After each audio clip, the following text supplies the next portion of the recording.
Graça e paz, irmãos. Eu vou convidar os irmãos para abrirem a Bíblia no livro do profeta Oséias, no capítulo 2. Oséias, capítulo 2.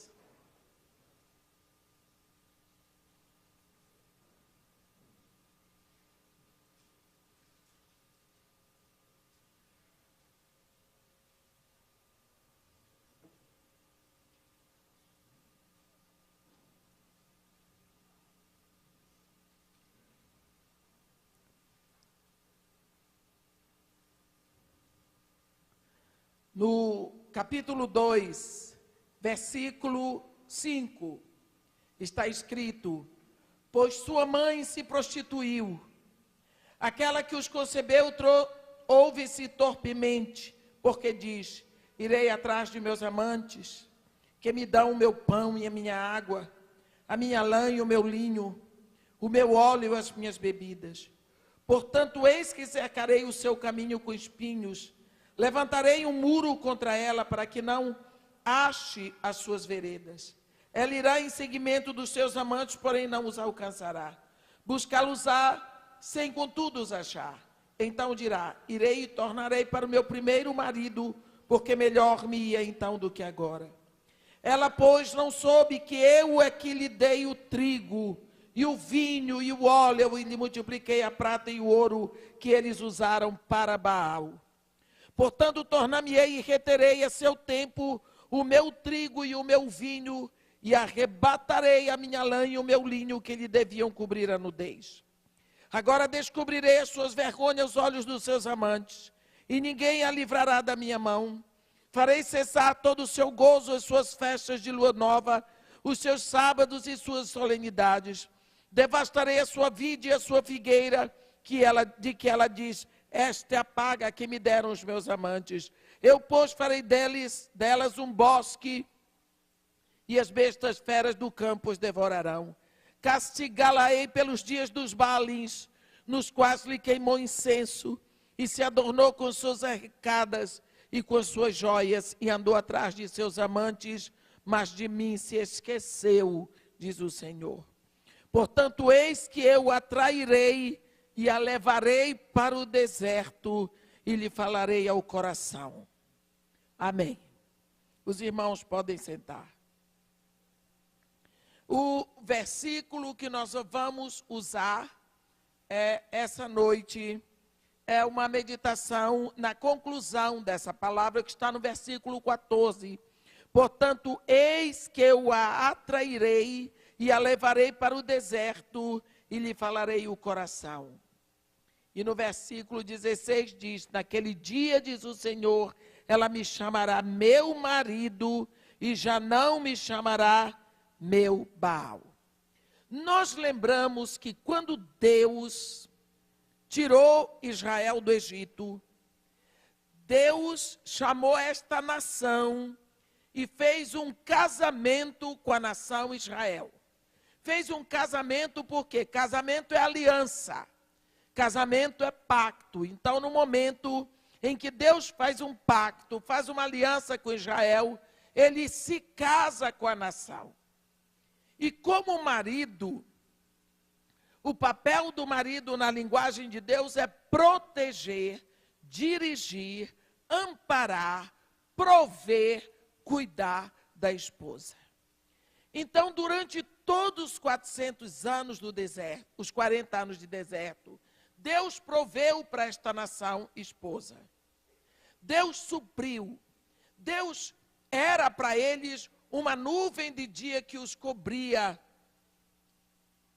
do sol. E à noite ele era um pilar de fogo na frente deles para os dirigir no deserto. Deus mandava tudo perfeito para eles. À medida que o pé crescia, a sandália crescia. A roupa não apodreceu, ninguém adoeceu. Deus dava água para eles, Deus dava o maná todos os dias, Deus dava vitória nas guerras, Deus proveu tudo para esta nação esposa, nação Israel. E Deus avisou: olha, eu vou ter que dar para vocês uma casa, porque todo marido quer dar uma casa para a esposa. Família, esposa, precisa de um lar. E o lar que eu tenho para vocês é Canaã. E eu vou introduzir vocês nesse lar. Lá vocês vão beber de vinhos, de poços que não cavaram, vão comer de vinhas que não plantaram. Eu vou mandar a chuva na medida certa, o sol na medida certa. Vocês vão ter plantações maravilhosas. Tudo vai ser perfeito, porque eu vou prover para vocês. Eu sou o provisor da nação. Mas tem uma coisa: vocês não se misturem com as nações estrangeiras. Vocês não se misturem com os deuses deles, porque senão eles vão expulsar vocês da casa de vocês. Não, Deus disse isso muitas vezes. E quando foi na hora de introduzi-los, Deus chamou o povo e por boca de Moisés ele disse: eu hoje tomo os céus por testemunhas diante de vós, de que eu vos propus a vida e a morte, a bênção e a maldição. Escolham, pois, a vida, para que possam viver vocês e os vossos filhos. Então eles entraram na terra. Sabe que quando eles entraram em Canaã, primeira coisa que eles fizeram, eles foram flertar com os Baalins, com os deuses pagãos. E parece que dos deuses pagãos, o mais charmoso era Baal. Então eles achavam, o Deus de Abraão é Deus do deserto, é o Deus que provê no deserto. Mas aqui nós não precisamos dele, porque aqui tem Baal que provê tudo para os cananeus. Olha como tem os campos amarelinhos de trigo e de milho. Olha que clima bom. Aqui nós temos tudo. E eles entraram nos costumes dos cananeus e começaram a adorar aqueles deuses. E Deus começou a chamar a atenção. E Deus começou a mandar profetas. E Deus começou a falar, a chamar a atenção, a dizer do perigo, mas eles não ouviam. Por fim, Deus chegou ao cúmulo. Ele pega um profeta santo, e a primeira vez que ele fala pela boca de Osés, ele diz: você vai tomar uma prostituta e vai casar com ela.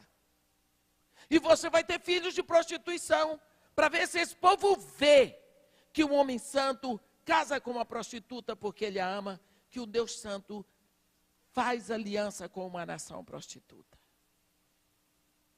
E foi isso que aconteceu com Oséias.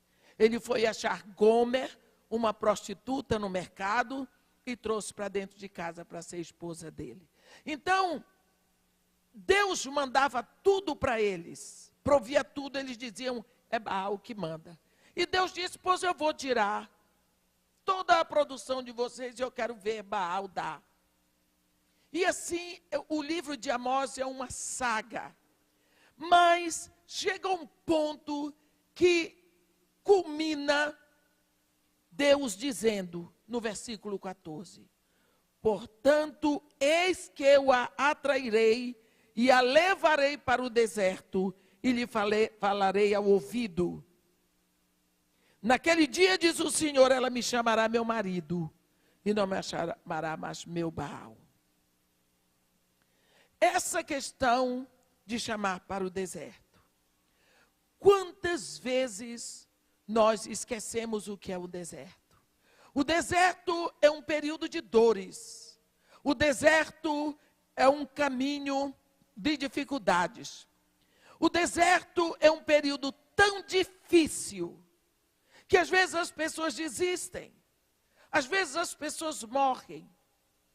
Nós precisamos, quando estamos no deserto, atravessar o deserto sabendo que logo depois do deserto fica a terra prometida. Então é a melhor forma de você atravessar um deserto, seja qual for que você esteja passando, sabendo que o deserto não é para sempre. Depois do deserto tem a terra prometida. Aqui Deus diz que vai levar a nação Israel para o deserto. Vai atraí-la para o deserto, para lhe falar ao coração. O que significa que Israel, em Canaã, no meio do burburinho, dos tambores dos deuses estranhos, dos baalis, das festas deles, Israel não estava mais ouvindo a voz de Deus. Mas então Deus vai atraí-la para o deserto, para que ela possa novamente ouvir a voz de Deus. Quantas vezes tem acontecido na nossa vida que nós, nas coisas que temos que fazer todos os dias, nós esquecemos quem nós somos. Esquecemos o objetivo de nós estarmos aqui na terra. Esquecemos que o propósito de Deus para a nossa vida é que Ele nos quer para Ele. Ele nos formou no ventre da nossa mãe, Ele nos tem dado o ar que respiramos, mas nós somos propriedade dEle. E muitas vezes, Deus tem que nos atrair para o deserto, para que Ele possa falar mansamente ao nosso coração. É quando acontece uma doença, Deus não manda doença, mas Ele pode permitir. Quem sabe quando você está doente, você lembra dEle, ou você tem tempo. Ou pode ser numa falência financeira. É um deserto que você atravessa. Momentos de dificuldade e de dores são desertos que nós passamos. Mas normalmente são os tempos que mais nós buscamos a Deus. Por quê? Porque então nós lembramos de Deus no deserto. Por isso ele diz, eu a atrairei para o deserto e lhe falarei ao coração. E lá ela não me chamará mais de meu Baal. Me chamará meu marido. Porque Israel dizia, meu Baal mandou uma grande colheita de uvas. Meu Baal frutificou na minha horta. Meu Baal não era meu Baal, era Deus que dava, mas eles diziam que era Baal. Quantas vezes nós precisamos ser atraídos ao deserto para que o nosso ego seja reposicionado? Para que nós saibamos dizer, Deus me deu. Deus me deu força para trabalhar. Deus abriu as portas para que eu tenha esse emprego. Deus me deu saúde e inteligência para que eu pudesse ganhar esse dinheiro e comprar esse lindo carro que eu tenho. Mas a glória é de Deus. Mas você pode dizer, eu sou tal. Eu trabalhei, ralei, estudei com a minha força e comprei o carro. Mas não foi Deus que lhe deu? Não, fui eu que comprei. Foi a minha força, a minha inteligência. Não. Se Deus não estiver provendo, meu irmão, até o ar que nós respiramos vai faltar. Porque é Deus quem abre o balão de oxigênio na hora que nascemos. Aqui, às vezes Deus tem que nos atrair para o deserto, para reposicionar o nosso ego, o nosso centro, o nosso eu. Não há nada de errado com o nosso ego. O nosso ego é criado por Deus, é aprovado por Deus, mas o nosso ego só vai funcionar direitinho quando ele estiver na direção do Espírito. Existe um homem na Bíblia que é um exemplo de ego na posição errada. E sobre ele eu gostaria de falar com vocês, é Jacó. Nós não vamos poder ler tudo sobre Jacó, mas como é um personagem muito conhecido, eu só vou apontando os versículos em Gênesis 32, no final. Se vocês lembrarem, o profeta Oséias, quando fala da soberba de Israel, ele diz, eu não sei por que vocês estão tão soberbos, olhe o princípio de vocês. Foi lá em Jacó, então ele põe Jacó no lugar. Vocês lembram que Jacó, antes de nascer, ele estava dando já um jeitinho para ser o primogênito. Ele já estava puxando no calcanhar do irmão. Você pensa, um menino que antes de nascer já está dando jeitinho. Não é boa bisca. Pois Jacó já puxava no calcanhar do irmão. Jacó.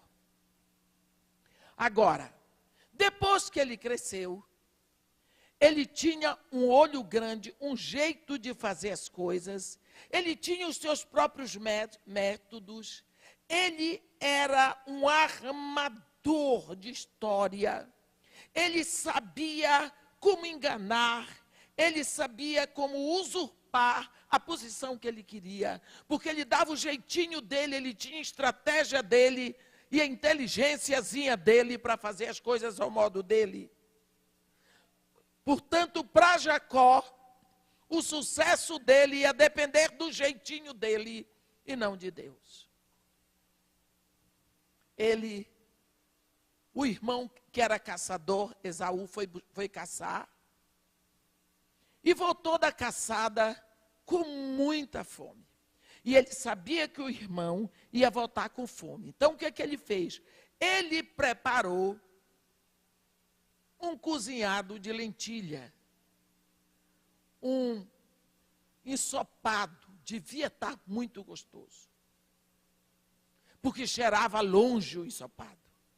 E quando o irmão vem, depois de dias sem comer, que sentiu o cheiro daquele cozinhado, e Jacó estava ali, porque ele tinha um plano com aquilo. Quando o irmão chegou, disse: me dá um pouco dessa comida que eu estou morrendo de fome. Jacó disse: não, pera lá, vamos negociar. Você tem uma coisa que eu quero e eu tenho uma coisa que você quer. Eu te dou a comida, você me vende a sua primogenitura. Como é que você negocia com o seu irmão gêmeo que está com fome? Pois ele fez isso. Era a oportunidade dele, ele não podia deixar passar aquela oportunidade, senão nunca mais. Então você vê que ele armou direitinho. Não se pode dizer que ele não era um mau estrategista, não. Ele era um bom estrategista. O irmão dele olhou e disse: do que me adianta ter a primogenitura se eu vou morrer de fome? Fica com a primogenitura e me dá a comida. Jacó levou a melhor. Lógico que Esaú está completamente errado, porque na leviandade dele, ele desprezou a honra, desprezou a graça de Deus, desprezou tudo. Trocou a primogenitura, a grande bênção da vida dele, que Deus tinha dado a ele, por um prato de lentilha. Mas Jacó se aproveitou. Você vê que ele dava o jeitinho dele. Mais tarde, quando foi na hora do pai sacramentar, dar a bênção ao primogênito, ajudado pela mãe dele, ele se fantasiou de Esaú, preparou tudo, até o cheiro do suor de Esaú ele botou no corpo, e enganou o pai velho e cego. Nós sabemos que Deus tinha um propósito atrás disso tudo. Nós sabemos que Deus tinha determinado que Jacó seria o primogênito. Mas Deus sabe fazer as coisas na hora certa. Quando Deus mandou Samuel ungir Davi adolescente, não precisou Davi ficar dando jeitinho para chegar ao trono de Israel. Na hora certa, Deus permitiu que um espírito imundo que possuía Saul tivesse horror do toque da harpa, para poder chamarem Davi, que tocava a harpa. E quando Davi tocava a harpa, o espírito imundo ia embora. Então Deus, quando ele tem um plano, ele sabe como lhe botar lá. Ele não precisa dos nossos meios escusos, dos nossos meios imundos, para fazer aquilo que ele planejou.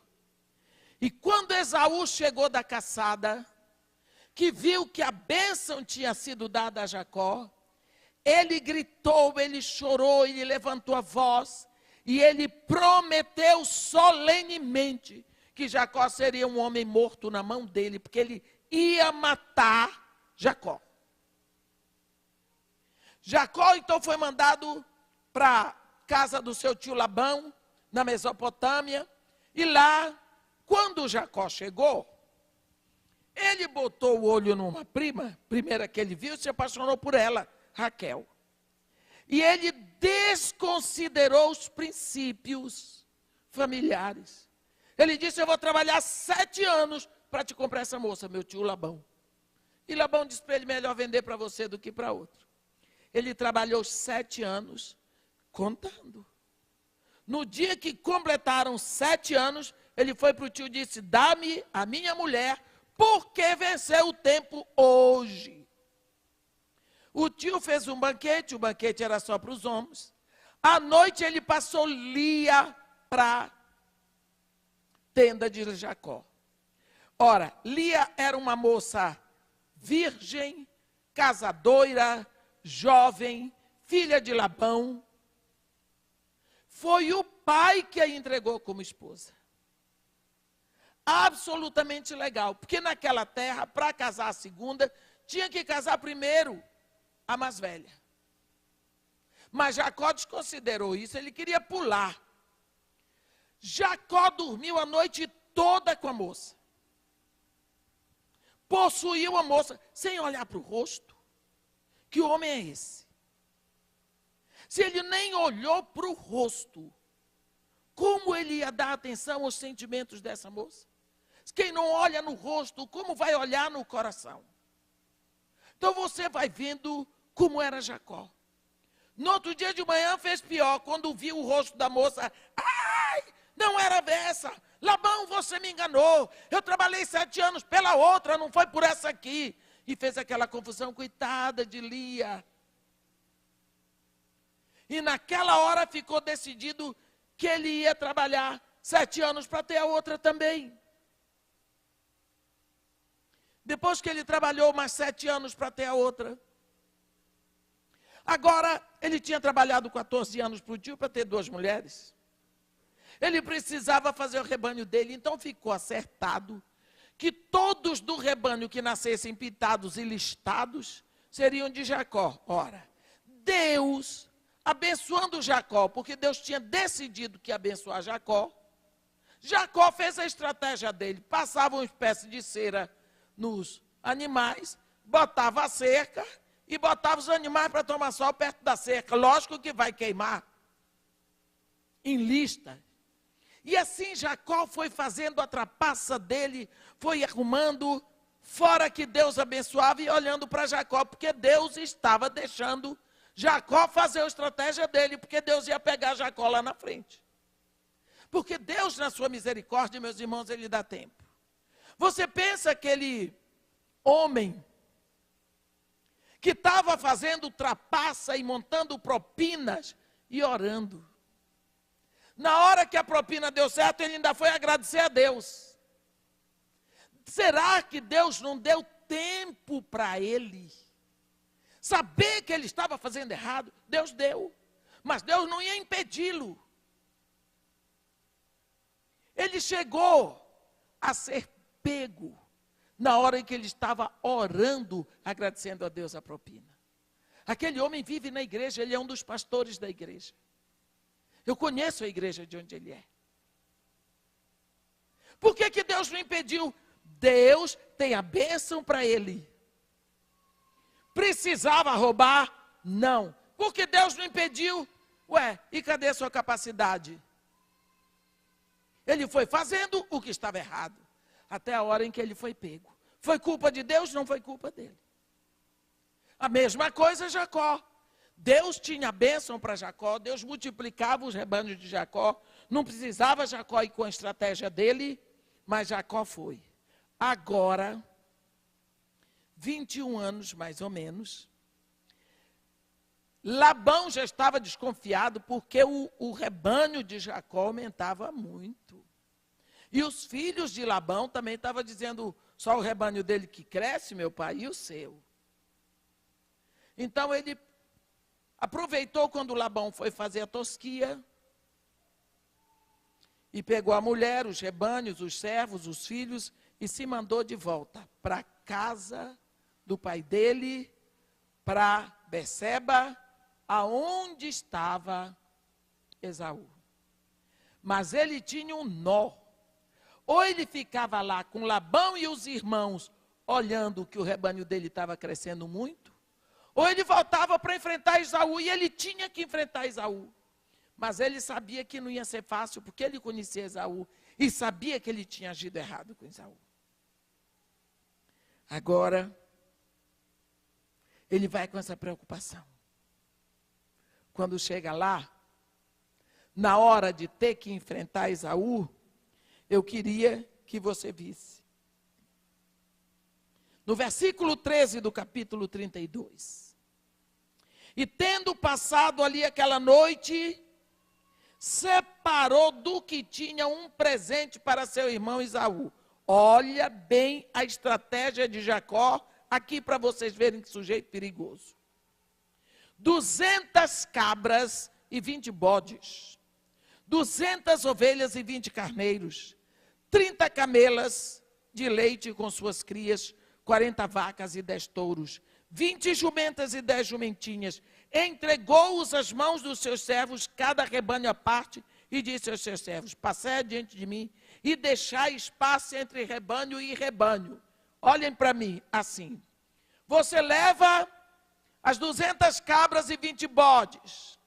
Dali a 10 minutos, vai o rebanho das 200 ovelhas e os 20 carneiras. Mais uns 10 minutos, segue as 30 camelas de leite com suas crias. Depois as 40 vacas com 10 touros. Depois as 20 jumentas e 10 jumentinhas.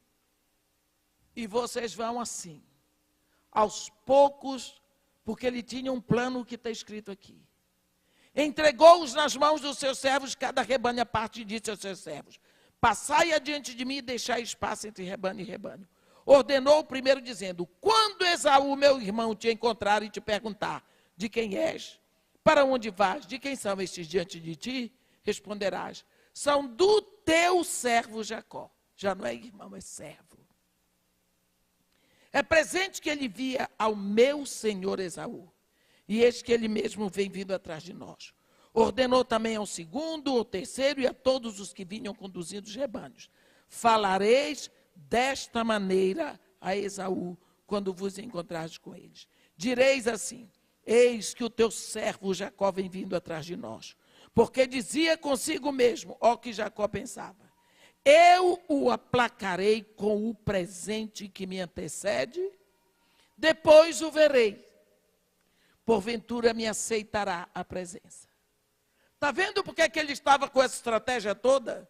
Manda um, passa um tempo, manda outro para ir, sabe? Amansando Esaú. Você está vendo? Cuidado com o presente, hein? Quem será que está querendo lhe amansar? Estratégia de Jacó. Mas ele sabia. Eu posso mandar o que mandar, mas Esaú tem muito ódio de mim por causa do que eu fiz com ele. Ele sabia, ele tinha consciência do que ele tinha feito com o irmão. Ele tinha levado a melhor, mas foi um trabalho sujo. Ele tinha consciência. Agora, ele vai passar a noite no Val do Jaboque, no rio. Ele fez todo mundo passar o ribeiro e ele ficou. E ficando o sol, versículo 24 diz, lutava com ele um homem até o romper do dia. Vendo este que não podia com ele, tocou-lhe a articulação da coxa. Deslocou-se a junta da coxa de Jacó na luta com o homem. Pense bem. Por que Jacó passou a noite, a Bíblia diz, lutando com Deus? Por quê? Porque Jacó tinha certeza. Eu trabalhei mais de 20 anos na minha vida para ter rebanhos, para ter filhos, esposas, servos. E agora todo o meu trabalho, todo o esforço da minha vida vai ser entregue na mão do meu irmão Esaú. Eu trabalhei para ele esse tempo todo. Nada serviu. Vai ser tudo dele, porque ele vai me matar. Eu perdi toda a minha inteligência, todas as minhas estratégias, tudo que eu fiz, todo o meu esforço, vai jogado fora, não sobrou nada. Eu preciso da bênção de Deus. É a única coisa que vai valer na minha vida. Eu preciso fazer as coisas na estratégia de Deus. E ele disse para o anjo: não te deixarei se não me abençoares. A única coisa que eu quero agora é a tua bênção. Jacó não queria mais nada. Jacó desprezou suas estratégias, seus jeitinhos, e só queria uma bênção de Deus. E quando foi nessa hora, quebrantado desse jeito, vendo que não valeu nada as estratégias para o sucesso dele, Deus pergunta para ele: como tu te chamas? E ele diz: Jacó. Olha, Jacó para nós é um substantivo próprio. Mas quando Jacó diz isso para Deus, não é um simples nome, é um adjetivo. Ele está dizendo para Deus: eu sou um enganador. Eu sou um usurpador. Porque quando Deus pergunta o nosso nome, não é o nome que o nosso pai deu, a nossa mãe deu, esse nome bonitinho ali que eles encontraram, não. Ele quer que nós confessemos o nosso interior, o nosso nome real, quem nós somos, o nosso âmago, quem nós reconhecemos que somos. Porque nós fazemos sempre questão de mostrar para os outros a nossa reputação, mas Deus está interessado no nosso caráter. Quando eu tinha 11 anos, eu estudava interna no colégio de freira e tinha que dar conta de um determinado número de livros para ler durante o mês. Caiu na lista dos meus livros um livro chamado São João Bosco, parece que era o nome do santo. Esse São João Bosco era um trapaceiro de marca maior. Ele era um homem que mentia pelos poros. Mas as mentiras dele eram interessantíssimas, inteligentíssimas. Por exemplo, se ele dissesse assim: você viu o pastor aí? Eu dizia: aqui não. E eu não menti por quê? Porque eu disse aqui. Aqui não. Eu não vi o pastor aqui. Diziam para ele: João, ei rapaz, ele estava no barco. Você viu o João Bosco passar por aí? Ele dizia: passou por aqui não. Aqui. Ele estava dizendo que não passou por aqui, mas a polícia entendia que não passou por lá. Você viu? Sabe para que direção foi João Bosco? Ele dizia: se vocês rumarem nessa direção aqui, vocês os encontram. A polícia vinha e passava direto. Porque ele estava dizendo aqui, mas... Então, 11 anos, eu fiquei apaixonada por esse homem. Eu achava que ele era o homem mais inteligente e comecei a mentir. Mas eu acho que eu dei de 10-0 nele porque eu suplantei o mestre na mentira. Comecei a mentir, eu mentia. Namorei, noivei, casei, casando e eu era a crente da casa. Depois da minha conversão, porque eu achava que era crente, mas eu ia na igreja só. Não me incomodou, continuei mentindo. Eu já estava fazendo parte do grupo de intercessão, mentia numa boa. Um dia, aquilo começou a me incomodar. Cada vez que eu passava uma mentira, aquele negócio não descia redondo. Dava um nó. Aí, e cada vez o Espírito Santo foi me levando a uma situação. Quando foi um dia, terça-feira de manhã, fui para o culto de manhã, é um culto curtinho, que a gente chama light service. Depois do culto, o pastor me chamou e disse assim: você ajuda tanto o orfanato, por que você não vai lá? Vamos amanhã, eu vou toda quarta-feira. Eu disse: pastor, eu não posso ir. Ele disse: mas por quê? Eu não queria dizer que meu marido não gostava. Aí eu inventei uma mentira linda. Todo pastor quer essa mentira. É que eu tenho uma reunião de oração em casa. O pastor olhou assim para mim, ele nunca soube que eu tinha reunião de oração em casa, mas eu queria dar uma de espiritual. Ele disse, com quem? Porque ele nunca viu falar disso na igreja. Ele disse, são as minhas vizinhas. Eu reúno as vizinhas. Ele disse, tá bem, mas o dia que você puder a gente vai. Eu, tudo bem. Quando eu virei de costas para o pastor, a minha mente, movida na mentira, já estava dizendo para mim assim, agora tem um jeito. Você pode convidar 1 ou 2 amigas para fazer uns 5 minutos de oração na sua casa, assim você não mentiu. Entendeu? Só que quando eu botei a chave no carro, aquilo brotou com tanta força, eu dei uma corrida para trás, nem bati na porta do gabinete, entrei e disse para o pastor, menti. Ele, o quê? Eu disse, eu menti para o senhor, eu sou mentirosa, eu minto minha vida toda, eu tenho o hábito de mentir. Eu vomitei aquilo tudo. Eu chorava e o pastor ria. Primeiro ele tomou um susto. Eu digo para vocês, meus irmãos, parece que eu tirei uma jamanta das minhas costas. Eu botei tudo para fora. Eu me livrei daquela escravidão. E eu comecei a sentir prazer de dizer a verdade. Eu nunca tinha sabido o que era prazer de falar a verdade. Nós nos acostumamos nas nossas estratégias. E depois Deus não entra mais naquilo. Porque nós já cercamos. Nós damos jeito em tudo, nós não temos compromisso com a verdade. Foi isso que Jacó fez. Quando ele depositou, eu sou Jacó, ele estava depositando diante de Deus o eu podre dele. Mas quando ele disse, eu sou esse cara aqui, facínora, usurpador, aproveitador, enganador, Deus disse para ele, então, e daí para cá, eu vou te dar um novo nome. De hoje em diante, tu serás Israel. Deus só deu um novo nome para Jacó, que era o nome que Deus tinha para Jacó, desde antes dele nascer. Quando Jacó depositou o velho nome ali.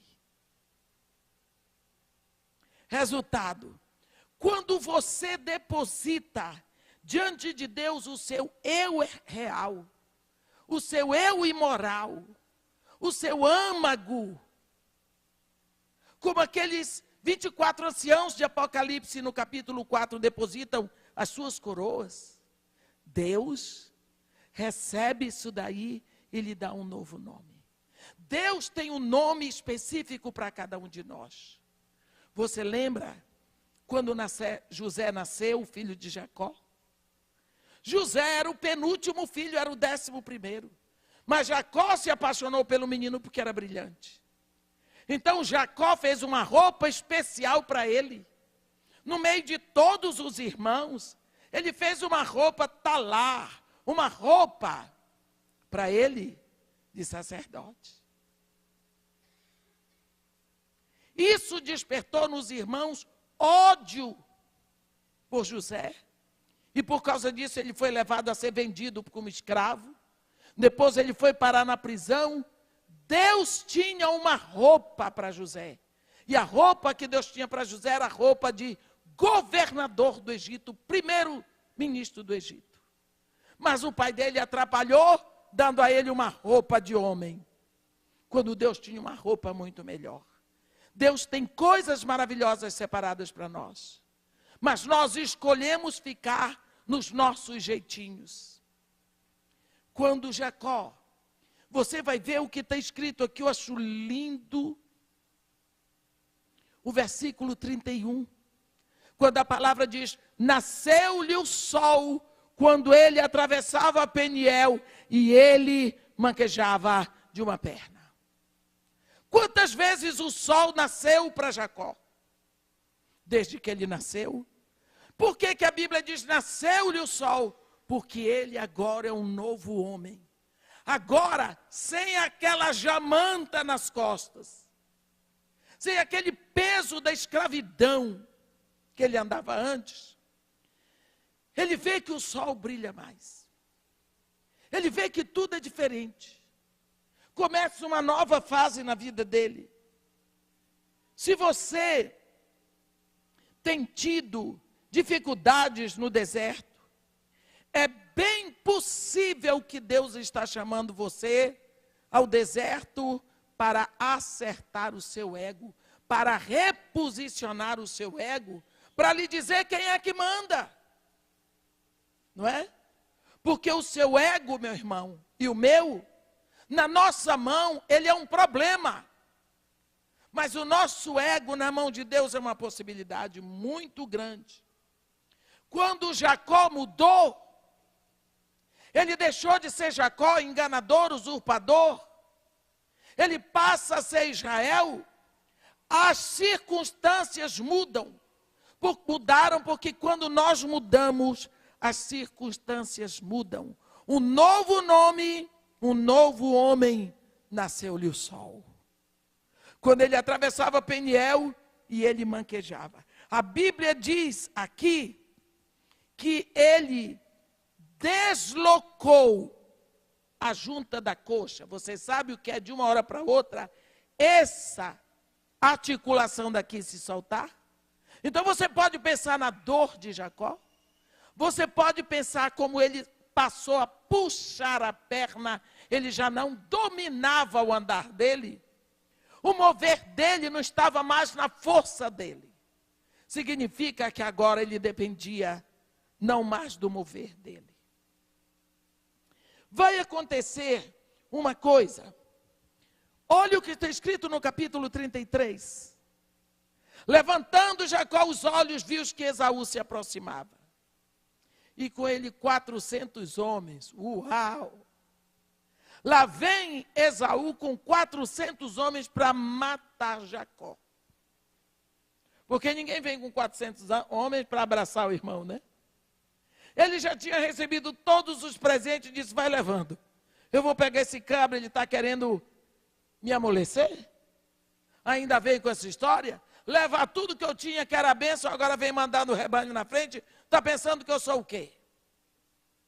Chega Esaú com 400 homens para matar Jacó. Olha o que está escrito. Versículo 4. Então Esaú correu-lhe ao encontro e o abraçou. Arrojou-se-lhe ao pescoço e o beijou e choraram. Mas por que é que Esaú não matou Jacó? Porque ele não encontrou Jacó. Ele encontrou Israel. Ele foi para matar Jacó. Jacó não existia mais. Jacó foi entregue aos pés de Deus. Nasceu Israel. Então ele encontra um outro homem. Ele tinha um outro irmão. Então ele não pôde matar ninguém. Ele abraçou Israel. Ele foi para matar Jacó, mas abraçou Israel. Você viu? Você vê que quando as consequências da nossa mudança, é que milagres vão acontecer. Milagres. Quando nós somos transformados, as coisas vão acontecer na nossa vida. Às vezes nós queremos mudança da nossa família, quando a nossa vida é uma vida que faz vergonha. Nós somos muito crentes da boca para fora, mas a nossa atitude não é uma atitude de quem ama. A marca da vida do crente é o amor. Jesus Cristo disse, nisto todos reconhecerão que sois meus discípulos, se vos amardes uns aos outros. Tem gente que passa a vida falando de Jesus e nada acontece. Eu costumo dizer que entre os muçulmanos tem os xiitas, mas entre os crentes tem os xaatos. Porque eles falam, mas eles não vivem. As palavras movem, mas o exemplo arrasta. É pela sua qualidade de vida, é pelo seu testemunho de vida, é pela sua vida diária, que você vai arrebatar pessoas do inferno para Jesus Cristo. Aqui, Esaú teve visível a mudança de Jacó.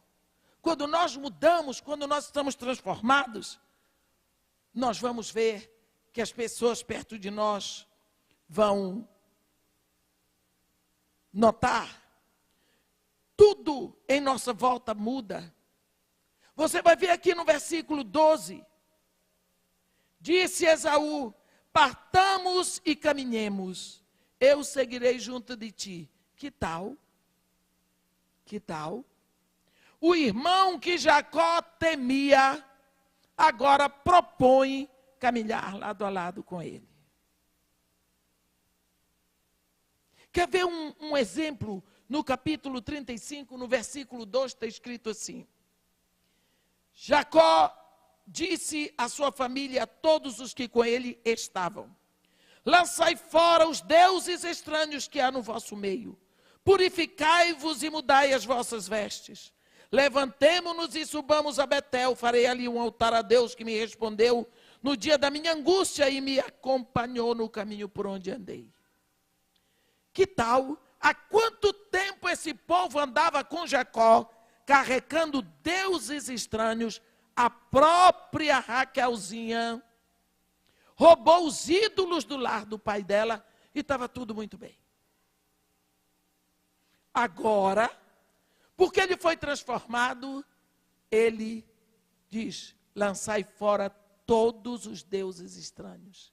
Levantemos um altar ao Senhor Deus, que me respondeu no dia da minha angústia. Olha, agora, a Bíblia diz, no versículo 4, então deram a Jacó todos os deuses estrangeiros que tinham em mãos e as argolas que lhes pendiam das orelhas. E Jacó os escondeu debaixo do carvalho que está junto a Siquém. Se Jacó falasse antes, ninguém ia obedecer. Mas agora, ele fala como homem de Deus. Ele tem um Deus único a quem ele adora. Por quê? Porque as pessoas ouvem a voz e prestam atenção numa pessoa que é transformada. Não numa pessoa que fala de Deus, mas numa pessoa que vive o Evangelho. Muitas vezes, meus irmãos, nós estamos tão cheios, tão ocupados nas nossas estratégias, nos nossos jeitinhos, no nosso modo de conseguir as coisas. Sempre a gente tem um jeito, tem uma estratégia, tem que ser esperto. Que nós nos esquecemos que Deus tem o método dele, que Deus tem a retidão dele. E às vezes nós estamos tão acostumados nisso, que nós esquecemos que Deus está olhando para nós. Até quando você vai ficar assim? Então Deus tem que interferir e nos atrair para o deserto, para falar mansamente no nosso ouvido. E quando Deus lhe traz para o deserto, acontece um problema, você está sofrendo. Você tem que clamar a Deus, mas como é que eu vou clamar a Deus se eu estou fazendo isso, aquilo outro? Como Jacó, que chegou um momento na vida dele que ele viu que não adiantava mais nada. Que tudo o que ele conseguiu no modo dele não prestou. Agora ele queria construir tudo com a bênção de Deus. Lembra daquele ladrãozinho lá da cruz? Ele disse: Jesus, lembra-te de mim quando vieres no teu reino. Acabou. Esse reino daqui, onde eu andei até hoje, tudo que eu fiz a minha vida toda, eu não quero mais. Eu quero o teu. Eu me rendo a ti. O outro queria que Jesus fizesse lá um milagre para ele sair dali. E esse último diz assim: não, eu não quero mais nada daqui, eu quero o teu reino. Ele se entrega, ele se rende a esse. Jesus responde: hoje mesmo estarás comigo no paraíso. Quantas vezes, meus irmãos, nós temos que ter um tempo com Deus no deserto, para que Deus possa reposicionar o nosso ego. Não é assim como você pensa. Porque Deus, Ele não pensa como nós pensamos, nem se move como nós movemos. Porque Ele diz em Isaías 55, Os meus pensamentos não são os vossos pensamentos. E os meus caminhos não são os vossos caminhos. Porque o quanto distam os céus da terra, os nossos pensamentos, os meus pensamentos são mais altos do que os vossos pensamentos. E os meus caminhos são mais altos do que os vossos caminhos. Se você olhar em Deuteronômio, no capítulo 29, no versículo 29, tem uma palavra que eu gosto muito, que nos ajuda. É 29, versículo 29. Está escrito assim: as coisas encobertas pertencem ao Senhor nosso Deus, porém as reveladas nos pertencem, a nós e aos nossos filhos, para sempre, para que cumpramos todas as palavras dessa lei. Olhe bem o que está escrito aqui. As coisas encobertas pertencem ao Senhor nosso Deus. As coisas reveladas pertencem a nós e aos nossos filhos. Quantas pessoas eu tenho visto virem perguntar para mim, irmã, como é que vai acontecer quando eu morrer?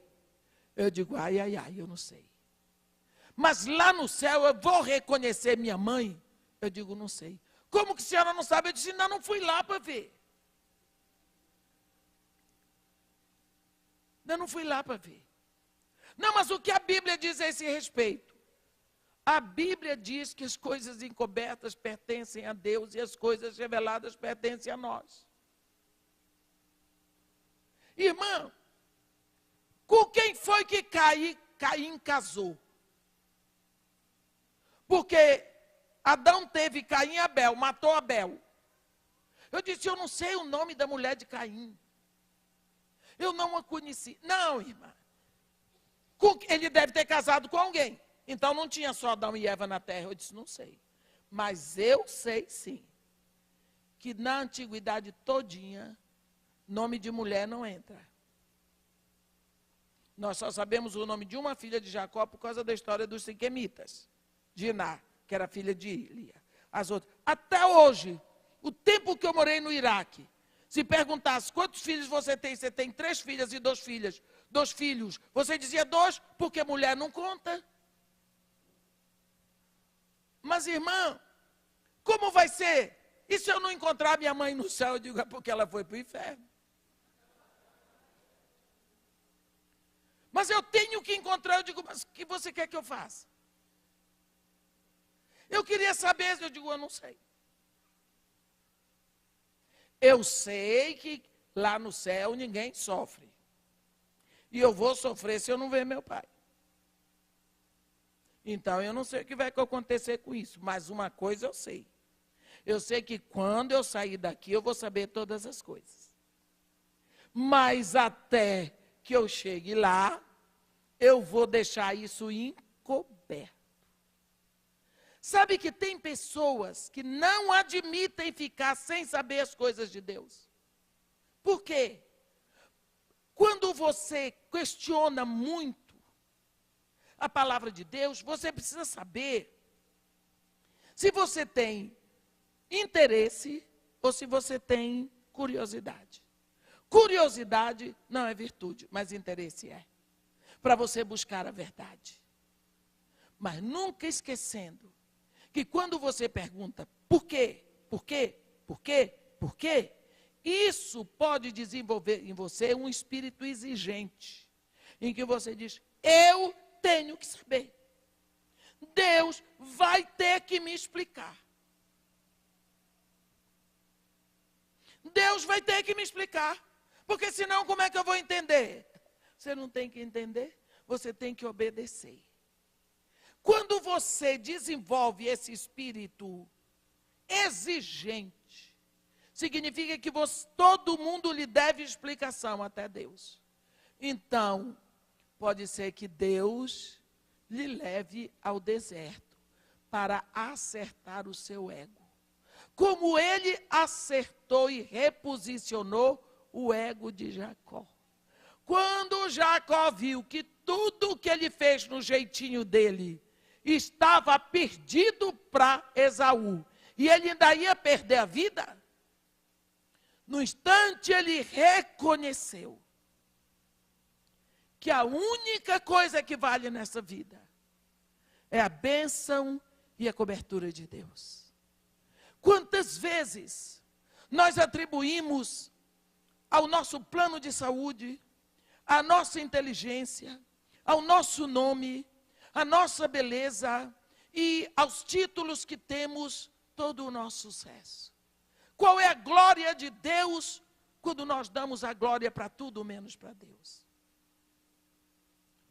Israel estava dizendo: se eu tenho uma boa colheita, foi Baal que me deu.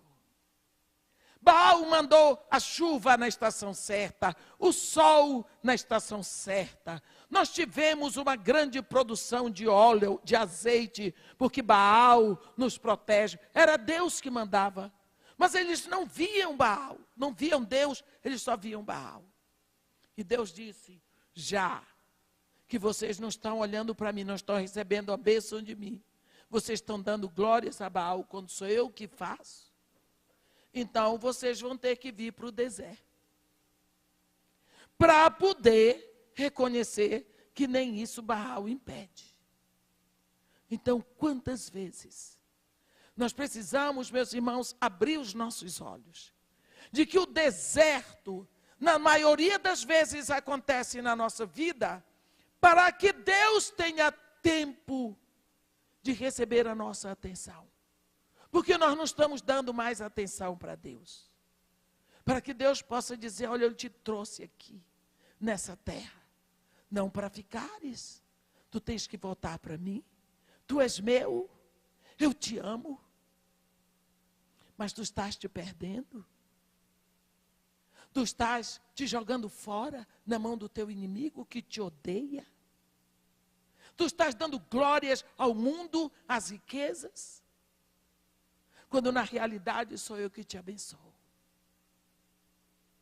Por isso vamos ao deserto para ter uma conversinha. É a hora que acontece alguma coisa na sua vida. Não sei como Deus permitiu.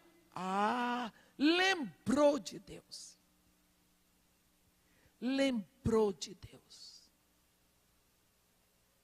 Por que será que gritamos na hora do deserto? Na hora da dor? Lembramos que existe um Deus que não existia na hora que estava tudo bem. Mas, irmã, isso é castigo? Não. É a misericórdia de Deus. Deixa eu só dar um exemplo. Aquele homem que foi preso por causa da propina, porque teve a câmera. Ele não pegou a propina? Pegou. Deus não mandou. Ele sabia que estava errado fazer propina? Sabia. Quando foi exposto, por que Deus permitiu? Ele quis. Ele estava feliz da vida. Foi ele que quis. Não era aquele exposto, mas porque Deus lembrou que existe Deus. O Deus que disse: não roubarás. Estava presente.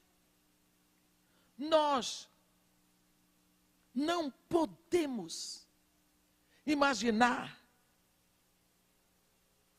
que Deus está oculto em algum lugar e não vê o nosso erro. Mas Deus está cuidando de nós. E como Deus cuida de nós. Essa semana eu estava conversando com uma senhora que estava me dizendo assim: eu não sei onde é que Deus está. Eu digo: minha filha, então corra depressa para o seu quarto. Corra para o seu quarto, fecha a porta e vai lá no cantinho e procura Deus no cantinho, porque Ele está bem junto de você. Mas você tem tantas coisas para dar atenção que você esqueceu de Deus. E porque você esqueceu de Deus, você não cobriu os seus filhos de oração. Estão todos perdidos. Você esqueceu tanto de Deus pelo dinheiro que seu marido levou 80% para distribuir por aí com as amantes. Você esqueceu de Deus e agora você está com raiva de Deus que não protegeu o seu descaso? Vai para o cantinho. Porque Deus não está nem aí se você ficou pobre. Ele não quer você no inferno. Nós precisamos saber que quando nós estamos muito envolvidos com as coisas do mundo, muito distantes de Deus, abra o olho. É tempo para uma conversa no deserto. Amém? Às vezes Deus nos chama ao deserto para nos lembrarmos das coisas que Ele já fez por nós. Porque o pecado, ele arrebentou com a nossa memória. E ele fez um dano tão grande na nossa memória que nós lembramos o que devíamos esquecer e esquecemos o que devíamos lembrar.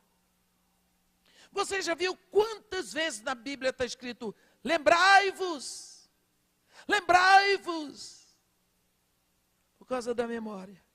Vou dar um exemplo de Israel para vocês.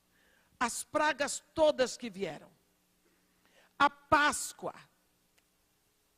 a travessia do Mar Vermelho, a água amarga que foi transformada em potável na frente deles, em Mara, a batalha de Refidim, água na pedra em Refidim, porque eles chegaram a um lugar que não tinha água nem amarga. Tudo isso Deus foi fazendo. Quando chega na hora de atravessarem para a terra prometida, Deus abre o rio. E Deus diz para Abraão diz para Josué, calma. Fica os sacerdotes aí. Pega 12 príncipes, um de cada tribo, manda cada um pegar uma pedra aqui do leito do rio. Levanta em memorial aqui em Gilgal. Mas para quê, Senhor? Para vocês não esquecerem que eu abri o rio para vocês. Porque quando no futuro os vossos filhos perguntarem: que são essas 12 pedras? Vocês digam para eles: é que o Senhor atravessou Israel pelo Jordão seco. Ele abriu o rio para o povo passar. Levanta como memorial. A Páscoa é memorial. Se você vê, a Bíblia está cheia de memoriais para trabalhar a memória. E às vezes você esquece do que Deus já fez. De tudo que Deus fez. Quando foi um dia, Moisés subiu para receber as tábuas da lei, 40 dias. O povo disse: ei, Arão, faze-nos deuses que vão adiante de nós. Porque quanto a esse Moisés, o homem que nos tirou do Egito, a gente não sabe nem o que aconteceu para ele lá em cima. Fizeram um bezerro de ouro. Você viu a memória do povo como é? E nós? E nós? Por que será que esquecemos tão rápido do bem que Deus nos fez? De onde Ele nos trouxe? O que aconteceu conosco? É tão triste que nós esquecemos o sábado. Não é para você adorar o sábado, nem guardar o sábado como um dia santo. Mas é para você tirar um dia na semana, fazer dele o seu sábado. Você sabe qual é a tônica do sábado que Deus diz? Descansar e lembrar. Porque se você tira um dia na semana para lembrar o que Deus fez nos 6 que se passaram, você começa a semana com novo ânimo, sabendo que aquele Deus que proveu nos 6 dias, Ele proverá nos outros. Desperta no nosso coração a gratidão pelo que Deus fez. Muitas vezes, nós precisamos ser atraídos pelo deserto, para que Deus agite a nossa memória das coisas que passaram. Porque quando você olha para trás, você vai descobrir coisas maravilhosas que só Deus podia ter feito. Assim, quando Deus diz aqui: eu te atrairei para o deserto, e lá falarei mansamente ao teu coração. E lá então, não me chamarás mais meu Baal, me chamarás meu marido. Deus quer atrair a sua atenção para Ele. Deus quer os seus olhos de volta para Ele. E por isso é que Ele permite que situações de deserto e de dores aconteçam na sua vida. Muitas vezes nós nos esquecemos que Deus está mais interessado em nós do que nós estamos nele. Amém? Então, meu irmão, de hoje em diante, quando aparecer uma situação de deserto na sua vida, você simplesmente não pergunte a Deus por quê. Diga: Senhor, o que tu queres de mim dentro dessa situação? O que tu queres trabalhar na minha vida? Eis-me aqui. Senhor Deus Todo-Poderoso, Deus nosso Pai que estás nos céus e que estás nos lugares mais altos e nos ouve a oração, e tu nos ouves a oração. Nós queremos neste momento render o nosso coração diante de ti. E tudo aquilo que nós fizemos e conseguimos com as nossas mãos, com a força do nosso braço, com o nosso jeitinho, com as nossas estratégias. E quantas vezes nós levamos vantagem sobre os outros, dando jeitinhos, fazendo trapaças. Mas o Senhor tem os olhos totalmente voltados para nós. E o Senhor não quer que nos movamos na escuridão. Nós queremos lhe agradecer pela sua ação maravilhosa nas nossas vidas. Queremos lhe agradecer pelo seu braço protetor. Queremos nos aconchegar nos seus braços, ó Pai. E lhe pedir que não seja necessário chegarmos ao deserto.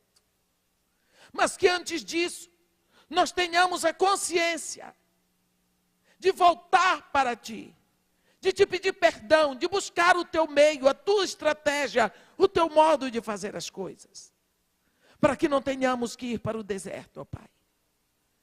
Nós te pedimos perdão, ó Pai, pelas vezes que temos andado e temos esquecido de ti, que temos perdido dos nossos olhos o foco do teu reino.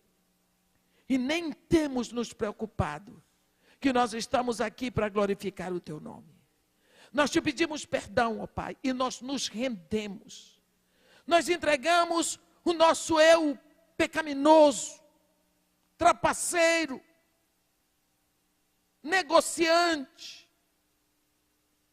Nós te entregamos os nossos meiozinhos, o nosso jeito escuso de fazer as coisas. E te pedimos que nos perdoes, ó Pai. E que, pela tua misericórdia, tu abras os nossos olhos. Para que o deserto esteja cada vez mais distante de nós. Mas se nós já estamos no deserto, que o Senhor nos ensine a descansar no Senhor. E que logo, logo, a porta da terra prometida seja aberta para nós. Nós lhe agradecemos por isso. Em nome de Jesus. Amém.